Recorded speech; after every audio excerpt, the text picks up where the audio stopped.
State കലാപ്രതിഭയാവുന്നൊരു സമയത്ത് എന്നോട് ആ സമയത്ത് ചോദിച്ചൊരു ഇന്റർവ്യൂ, എന്താണ് മോൻ എന്താണ് ആകാൻ ആഗ്രഹം എന്ന് ചോദിച്ച സമയത്ത് മാതൃഭൂമിയുടെ ആയിരുന്നു. അന്ന് ഞാൻ പറഞ്ഞൊരു വാക്കെന്ന് പറഞ്ഞാൽ എനിക്കൊരു നടനാകാനാണ് ആഗ്രഹം എന്നാണ്, 1998.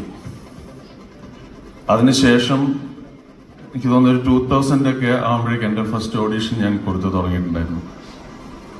ഏകദേശം ഒരു 14 വർഷങ്ങൾക്ക് ശേഷമാണ് ജയരാജ് സാറിൻ്റെ വീരം എന്ന മൂവിയിൽ നല്ലൊരു കഥാപാത്രമായി ആരോമൽ ചേകൂർ എന്ന കഥാപാത്രമായിട്ട് എനിക്ക് സിനിമയിലേക്ക് എത്തിച്ചേരാൻ കഴിഞ്ഞത്. ഈ 14 വർഷത്തിൽ ഞാൻ എൻ്റെ ഒരു സ്ട്രഗ്ലിംഗ് പീരീഡ് ആയിട്ടല്ല, ഇതിൻ്റെ ഒരു പ്രോസസ്സായിട്ടാണ് ഞാൻ കരുതുന്നത്.